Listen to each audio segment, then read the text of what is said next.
Sa Good Vibes, Israeli national nga na-stranded sa Bacolod bangod sang pandemic, naglibod sang pita bread, karon may kaugalingon na siya nga restaurant.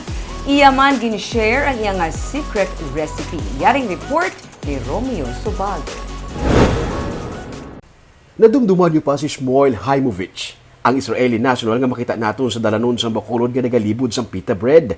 Halin sa pagsulay sa init kag ulan sa higad sang dalan, karon may kaugalingon na siya nga restaurant sa Lasal Avenue pakadto sa may Eroreco. May business partner siya nga Pinoy kag nakasupot naman si Shmuel sang kwarta gikan sa pagbaligya sa dalan. Gani napatukod na ang Tita Pita Restaurant. Istorya ni Shmuel, anad na siya sa kainit sa ilang lugar kag bilang isa ka mechanical engineer, anad man siya sa field work. Look, I'm coming from my country. I'm coming from Israel. The summer is not less hot than here. We got also very hot summer, and all my life I'm an engineer. I work on site, outside all the time. So the heat is not problem. Now I'm spoiled in air condition. Sa sunod siyang duha ka tuig, wala man siya ginkapoy sa pagtanyag sang ila pita bread kay ginbaton man kuno sa mga taga Bacolod ang iya nga produkto.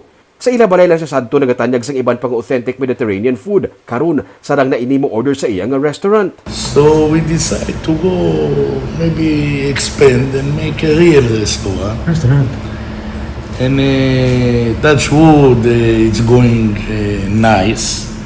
We got cooperation and love of the Bacolod people that coming here to eat, and they are happy with our food. Sa unang semana sa ila operation, nangin maayo makuno ang dalagan sa negosyo. Nakita na nila ang mga dapat nga i-improve. May mga nagabalik-balik na gani nga mga customer. Nakatila ko na din before sa inyo. Last time, nagbalik na ko gali second time ko. Second mo na din. Nanamiyag ka sa pagkakalila.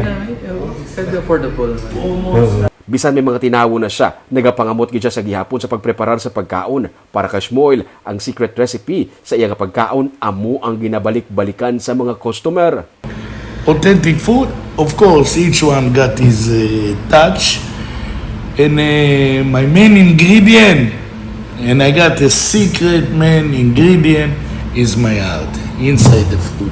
Oh, that's nice. Magluwas sa taga Bacolod ang iyang misis, naanda niya naman nga mag-istar sa Bacolod. Wala na siya makapauli pa sa Israel. Nakakita naman siya sa mga abyandri, kag para sa iya, forever na siya nga magatinir sa Bacolod City.